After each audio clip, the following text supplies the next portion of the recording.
প্রথম আসামি আমরা করছি ডক্টর মোহাম্মদ ইউনূস, যিনি দখলদার বাহিনীর প্রধান হিসেবে আছে। Lieutenant general Jahangir Alam Chowdhury, doctor Asif Nazrul, দেশের অন্তর্বর্তী সরকারের প্রধান উপদেষ্টা ডক্টর মোহাম্মদ ইউনূস সহ ৬২ জনের বিরুদ্ধে আন্তর্জাতিক আদালতে অভিযোগ দায়ের করা হয়েছে। বাংলাদেশের অন্তর্বর্তী সরকারের প্রধান ডক্টর মোহাম্মদ ইউনূস সহ ৬২ জনের বিরুদ্ধে আন্তর্জাতিক আদালতে অভিযোগ দায়ের করা হয়েছে। ডক্টর মোহাম্মদ ইউনূস সহ ৬২ জনের বিরুদ্ধে যারা মানবতা লঙ্ঘনকারী, মানবতা বিরোধী কাজের সাথে জড়িত বাংলাদেশে, এবং বিশেষ করে আমি একজন ভিকটিম। আমার বাড়িঘর জ্বালিয়ে দেওয়া হয়েছে এবং আমি নির্বাচিত মেয়র, আমাকে সেখান থেকে তারা জোর করে সরিয়ে দিয়েছে। ডক্টর ইউনূস সহ ৬২ জনের নামে আন্তর্জাতিক আদালতে মামলা করেছেন আওয়ামী লীগ। এতক্ষণ ভিডিও ফুটেজ দেখে হয়তো বুঝতেই পারছেন আজকের ভিডিওটা কতটা গুরুত্বপূর্ণ একটি ভিডিও। দয়া করে আজকের ভিডিওটি কেউ স্কিপ করবেন না। যদিও বর্তমান বাংলাদেশের রাজনীতির অবস্থা বিশাল ভয়াবহ, আপনারা ভিডিও স্কিপ করে দেখলে ভিডিওর কিছুই বুঝতে পারবেন না। যাই হোক বন্ধুরা, ভিডিওতে আজকে আর বেশি কথা বলে আপনাদের মূল্যবান সময়টি নষ্ট করব না। সরাসরি আজকে আমরা চলে যাব সালাউদ্দিনের কাছে। আর আজকের ভিডিওতে আমরা সালাউদ্দিনের কাছ থেকে শুনবো সত্যি কি ডক্টর ইউনূস সহ ৬২ জনের নামে মামলা দিয়েছে নাকি এটা মিথ্যা। চলুন ভিডিওতে আর বেশি কথা না বাড়িয়ে চ্যানেলটি সাবস্ক্রাইব করে একটি লাইক দিয়ে সম্পূর্ণ ভিডিও দেখতে থাকুন। জনাব সালাউদ্দিন সাহেব, আপনার কাছে আমার একটি প্রশ্ন। আপনি দেখেছেন আনোয়ারুজ্জামান সাহেব আন্তর্জাতিক আদালতে একটি মামলা করেছেন। সে মামলায় ওনার পক্ষে ব্যারিস্টার হিসেবে ছিলেন নিজুম মজুমদার, যার বিপক্ষে অভিযোগ আছে নিজুম মজুমদার নাকি বঙ্গবন্ধু এবং শেখ হাসিনাকে নিয়ে কটূক্তি করেছিলেন। মামলার সময় সেই নিজুম মজুমদার আনোয়ারুজ্জামানের এক পাশে ছিলেন, আরেক পাশে ছিলেন ব্যারিস্টার মঞ্জু। তো আওয়ামী লীগের এত ব্যারিস্টার সলিসিটর থাকতে আনোয়ারুজ্জামান সাহেব কেন একজন বঙ্গবন্ধু কটূক্তিকারীকে বেছে নিলেন? আমি এর সম্পর্কে আপনার কাছে জানতে চাই। ধন্যবাদ আপনাকে। বেসিক্যালি আজকের এই পরিস্থিতিতে, বাংলাদেশে যে পরিস্থিতি সৃষ্টি হয়েছে, তো এই পরিস্থিতিতে গণতন্ত্র উদ্ধারের জন্য এবং স্বৈর শাসক খুনি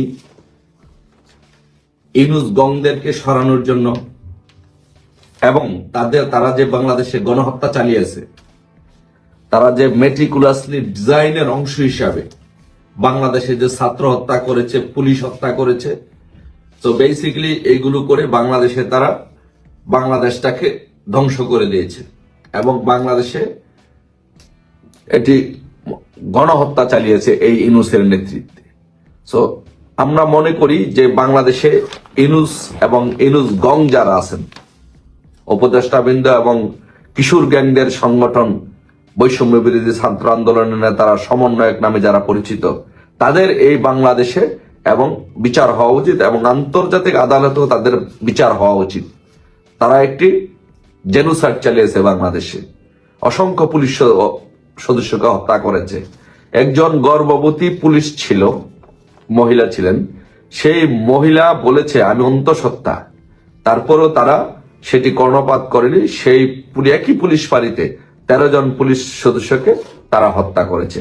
এইরকম একটি হত্যাকাণ্ড যখন করেছে, তার বিরুদ্ধে বাংলাদেশের যেই কেউ মামলা করতে পারে, সেটা যে কোনো আইনজীবী মামলা করতে পারে। তো আসলে এই ব্যাপারে কে আগে কার বিরুদ্ধে কটূক্তি করেছে কি না করেছে, আসলে সেই ব্যাপারে আমি ওয়াকিবহাল না, সেই ব্যাপারে আমার আসলে জানা নেই বিষয়টি। বাট আমি মনে করি যে বর্তমান পরিস্থিতিতে আমাদের ডিভাইডেশনের কোনো সুযোগ নেই। বর্তমান পরিস্থিতিতে যে কেউ চাইলেই মামলা করতে পারে। আমি আপনাকে একটু থামিয়ে দিতে চাই। আপনি বলছেন ডিভাইডেশনের পরিস্থিতি নেই, ডিভাইডেড। তো যদি ডিভাইডেড নাই থাকে, আজকে দেখেন মোস্তফা সরোয়ার ফারুকী বঙ্গমাতার অভিনয় করেছে তার ওয়াইফ। সে 5ই আগস্টের একদিন বা 2 দিন আগে সে আওয়ামী লীগ সম্পর্কে বিরূপ মন্তব্য করেছে। বিরূপ মন্তব্য করায় সে আজকে উপদেষ্টা পরিষদে স্থান পেয়েছে। আজকে এই যে নিজুম মজুমদাররা, তারা যে অতীতে বঙ্গবন্ধুকে নিয়ে কটূক্তি করেছে, ভবিষ্যতেও যে আওয়ামী লীগের সুদিন আসলে বঙ্গবন্ধু এবং শেখ হাসিনাকে নিয়ে কটূক্তি করবে না, এ গ্যারান্টি কি আনোয়ারুজ্জামান সাহেব দিতে পারবেন? না, এখন ঘটনা হচ্ছে যে আসলে আমি কোনো ব্যক্তি পর্যায়ে যাইতে চাচ্ছি না, যে ব্যক্তি পর্যায়ে আমি কারোর সাথে কোনো ব্যক্তিকে নিয়ে আমি কোনো মন্তব্য করতে চাচ্ছি না। আমি যেহেতু ওভারঅল রাজনীতিটা করি এবং আমরা যেহেতু যারা বঙ্গবন্ধুর সৈনিক, আমরা বঙ্গবন্ধুর আদর্শকে ধারণ করে রাজনীতিটা করি এবং শেখ হাসিনা আমাদের নেত্রী, এর বাহিরে আমরা আসলে কাউকে কোনোভাবে ওইভাবে আমরা চিন্তা করি না বা কোন চিন্তা করার কোনো সুযোগ নেই। সো আমাদের নেত্রী হচ্ছেন জননেত্রী দেশরত্ন শেখ হাসিনা, আমাদের আদর্শ হচ্ছে বঙ্গবন্ধু শেখ মুজিবুর রহমান। সো এইগুলো নিয়ে আমরা বাংলাদেশের রাজনীতি করতে চাই। এর মধ্যে আপনার ব্যক্তিগত খন্দকার মোস্তাক বঙ্গবন্ধুর খুব কাছের লোক ছিলেন, বাট সময় মতো সে বঙ্গবন্ধুকে হত্যা করেছিলেন। তার এই জন্যই বঙ্গবন্ধুর নাম খন্দকার মুস্তাকের নাম হয়েছে খন্দকার মুস্তাক, এবং এই দেশজাতি বাংলাদেশের মানুষ তাকে ঘৃণা করে প্রত্যাখ্যান করেছে এবং সারা জীবন তাকে ঘৃণা করে প্রত্যাখ্যান করবে। এখন খন্দকার মুস্তাকের মতো যদি আরো কেউ থাকে, এরকম কেউ যদি করতে চায়, ফারুকী যদি উপদেষ্টা হিসাবে শপথ নিতে চায়, তার বউ যেখানে বঙ্গমাতার চরিত্র অভিনয় করেছে, সেটা এই জাতি এবং দেশ এবং জনগণ সেটা বিচার করবে। যুগ যুগ ধরেই আপনার দলের মধ্যে এরকম লোকজন থাকে, ইনফিল্ট্রেশন ঘটে, বিভিন্ন দল থেকে আসে, বিভিন্ন কালারে রং ধরে দলের মধ্যে প্রবেশ করে এবং এইগুলো হয়। বাট তার মানে এই না যে তারাই দলের আদর্শ, তারাই দলের নীতি নির্ধারক, সবকিছু এরকম না। বাট আমি মনে করি আমি একটু রাজনীতিটা একটু লিবারাল ওয়েতে করতে চাই। আমি মনে করি যে যদি কেউ বঙ্গবন্ধুর আদর্শ ধারণ করে, ধরেন একজন আজকে ধরেন তার তরুণ বয়সে বিভিন্ন কারণে হয়তো কোনো রাজনৈতিক দল করতে পারে, বিভিন্ন কারণে হয়তো সে ভুল বুঝতে পারে। একটা সময় যদি সে বঙ্গবন্ধুর আদর্শ পড়ে, জীবনী পড়ে এবং আওয়ামী লীগ সম্পর্কে যদি সে জ্ঞান অর্জন করার পরে যদি মনে হয় যে না, আওয়ামী লীগের ইতিহাস, ঐতিহ্য এবং যে রাজনৈতিক চর্চা সেটি তার ধারণ করার মতো তার মন মানসিকতা ডেভেলপ করেছে, সেইভাবে যদি মনে করে যে না আমি সেই রাজনীতি করতে চাই, আমার মনে হয় তাকে স্পেস দেওয়া উচিত, আমি মনে করি। বাট যদি বিতর্ক থাকে, দলের নীতি নির্ধারণী পর্যায়ে আছে, ওনারা বিবেচনা করবেন। আমরা একটা দলের ক্ষুদ্র কর্মী, একদম সাধারণ কর্মী, সেই ব্যাপারে আমাদের সিদ্ধান্ত নেওয়ার আসলে আমি আপনাকে বলতে চাই, স্পেস দেওয়া যেতে পারে, দিবেন। এই যে ছাত্রলীগ জামাত শিবিরকে অনেক স্পেস দিয়েছে, স্পেস দেওয়া আজকে 5 আগস্ট ঘটেছে। তো আমি দেখেন আজকে আমি যে ব্যক্তি সম্পর্কে বলছিলাম, আনোয়ারুজ্জামান চৌধুরী, উনি বারবার কাদেরকে সুযোগ দিচ্ছেন? উনার ইলিয়াস আলীর বডিগার্ডকে উনার ব্যক্তিগত কর্মচারী হিসাবে রেখেছেন। উনার চতুর্দিকে জামাত বিএনপির লোক। আওয়ামী লীগের এত লোক থাকতে কেন আমরা এই 5ই আগস্ট থেকে কেন আমরা শিক্ষা নিতে পারি না? আমাদের যারা আওয়ামী লীগ করে, যারা আওয়ামী লীগের ত্যাগী, আমরা তাদেরকে নিয়ে কি চলতে পারি না? তাদেরকে নিয়ে কি আমরা সামনে যেতে পারি না? না, আমার মনে হয় যে ভাই এখানে প্রশ্নটা একেবারে ব্যক্তিগত পর্যায়ে চলে গেছে। আমি আসলে ব্যক্তিগত পর্যায়ে কোনো প্রশ্ন নিয়ে আসলে আমি কথা বলতে চাই না। কেন বলতে চাই না? এই মুহূর্তে পার্টির এই ক্রান্তিকালে এখন যে পার্টির একটি ক্রান্তিকাল যাচ্ছে, আমাদের যে একটি সময় যাচ্ছে, এই সময়ে শুধু আমরা এই জায়গায় থাকতে চাই যে আমাদের জাতির জনক বঙ্গবন্ধু শেখ মুজিবুর রহমান, আমাদের নেত্রী দেশরত্ন বঙ্গবন্ধু তনয়া শেখ হাসিনা, এই আদর্শ এবং এই জায়গাটা থেকে আমরা রাজনীতি করতে চাই। বা তার হাজার হাজার কর্মী থাকবে। ধরেন একজন পিতার 10টি সন্তান থাকে, 10টি সন্তানের মধ্যে আপনার সবাই কি একই ধরনের হয়? একই ধরনের হয় না। তাদের মধ্যে ত্রুটি বিচ্যুতি থাকতে পারে, বিভিন্ন ধরনের থাকতে পারে। সেটা দল বিচার করবে, দল অনেক বড় জায়গা, আমাদের নেত্রী বিচার করবে, সেটার বিষয়। বাট আমি পার্সোনালি কোনো বিষয় নিয়ে কথা বলতে চাই না। এই পরিস্থিতিতে আমি দেশ এবং দেশের রাজনীতি নিয়ে আওয়ামী লীগ কিভাবে এই পরিস্থিতি থেকে উত্তরণ ঘটানো যায়, আমাদের মাননীয় প্রধানমন্ত্রীকে কিভাবে বাংলাদেশের সরকার পুনর্বহাল করে আবারও তাকে প্রধানমন্ত্রী করে দেশ সেবার সুযোগ দেওয়া যায়। ধন্যবাদ আপনাকে। আমি আপনার একটা ব্যক্তিগত প্রশ্ন করতে চাই। আমি আপনার ইয়েতে দেখেছি আপনি যুক্তরাজ্য আওয়ামী লীগের সাধারণ সম্পাদক প্রার্থী, আপনি অবশ্যই সাধারণ সম্পাদক প্রার্থী, আপনি একজন সাবেক ছাত্র নেতা, ঢাকা ভার্সিটিতে ছাত্রলীগের নেতৃত্ব দিয়েছেন। সকলেই চায় আওয়ামী লীগের নেতৃত্বে সাবেক ছাত্র নেতারাই আসা। এই যে আপনি ঘোষণা দিয়েছেন আওয়ামী লীগের সাধারণ সম্পাদক প্রার্থী, আদৌ কি যুক্তরাজ্য আওয়ামী লীগের সম্মেলন হবে? এটাকে আপনি একটি খুব বার্নিং কোশ্চেন, গুরুত্বপূর্ণ প্রশ্ন করেছেন। বেসিক্যালি আওয়ামী লীগটা আসলে, আওয়ামী লীগ, ছাত্রলীগ বা আমাদের সংগঠনগুলো আসলে এমনই যে যারা যখন যেভাবে দায়িত্ব গিয়েছেন তারা ততক্ষণ পর্যন্ত দায়িত্ব আঁকড়ে ধরে রাখতে চান যতক্ষণ পর্যন্ত যে তাদের মৃত্যু না হয়। এটা এরকমই হয়, বাট তাতে আমাদের কোনো দুঃখ নাই, কষ্ট নাই, ক্ষোভ নাই। বিকজ আসলে আমরা যারা দলটা করি, আমরা চাই দলের বিভিন্ন পদে পদবিতে গিয়ে আরো যেন দলকে, যেন আজকে আমি একজন কর্মী হিসাবে যেভাবে দলকে সার্ভিস দিচ্ছি, আমি যদি আজকে দলের নেতা হইতাম, ভাইটাল একটা জায়গায় থাকতাম, তাহলে কিন্তু আমি পুরো যুক্তরাজ্যকে কাঁপাতে পারতাম, পুরো ইউরোপকে কাঁপাতে পারতাম, সেই জায়গাটা যদি আমাকে দেওয়া হইতো।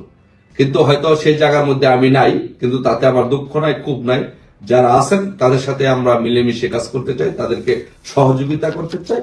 এট দ্য মোমেন্ট সবচেয়ে বড় কাজ হচ্ছে যে দলকে সংগঠিত করা এবং দেশরত্ন শেখ হাসিনাকে কিভাবে সরকার পুনর্বহাল করে সরকার দেশের জন্য কাজ করা যায়, সেই কাজটি করা। এট দ্য মোমেন্ট ঠিক আছে, আমি জানি যে আমি ঢাকা বিশ্ববিদ্যালয়ে দীর্ঘদিন রাজনীতি করেছি, ওইখানেও কমিটি, আমি দীর্ঘদিন যাবৎ কমিটি পাই নাই।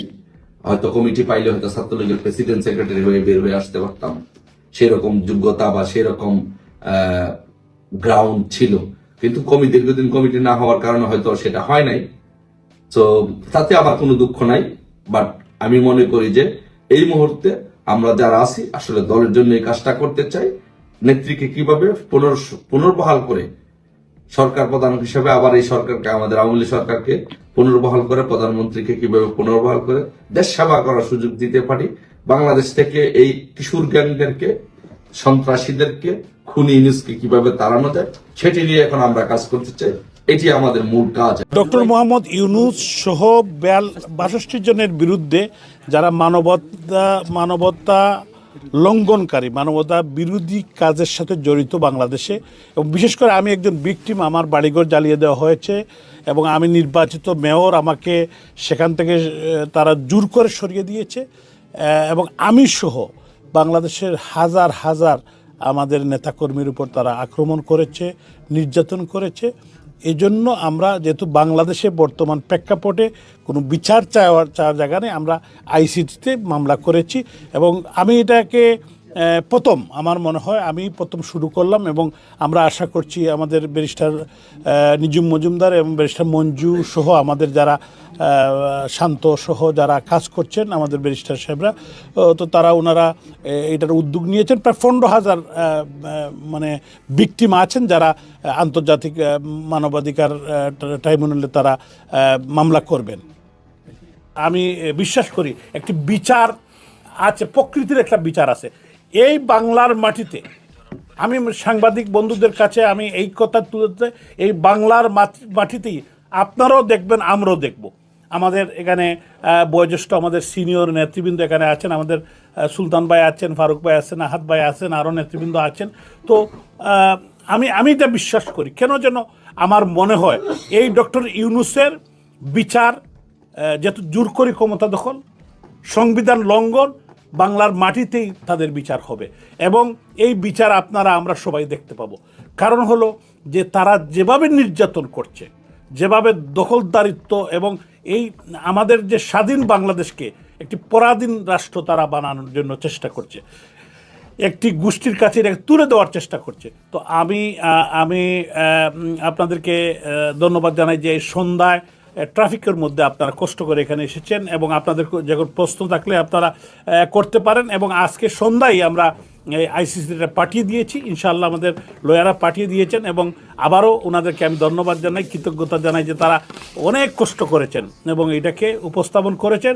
তো আমি বিশ্বাস করি আরও মামলা হবে এদের, যেহেতু আপনাদের মনে প্রশ্ন আসতে পারে যে আজকে কেন আমরা বাংলাদেশে তো কোনো পরিবেশ নাই, বাংলাদেশে তো এই যে দখলদার বাহিনী, এই যে দখলদারিত্ব বাংলাদেশে, যদিও দেখেছেন ডক্টর আসিফ নজরুল সাহেবরা তারা কিন্তু অনেক ভালো ভালো কথা বলে, তো ওনাদের নামটা মুখে আনতো আমার কাছে লজ্জিত মনে হয় নিজেকে একজন বাঙালি হিসাবে, বাংলাদেশের নাগরিক হিসাবে। কারণ হলো এরা শিক্ষিত, এরা বিশ্ববিদ্যালয়ে পড়া, কিন্তু তাদের যে আচার আচরণ, তাদের যে মানে ফেসিস্ট বিহেভিয়ার, গণভবনে বসে গণভবনের আপনার পুকুর পাড়ে বসে এই যে বেবি উপদেষ্টা আছে না, তারা কিন্তু সেলফি দিয়ে বলে যে প্রাইম মিনিস্টারের নাম ধরে বলে যে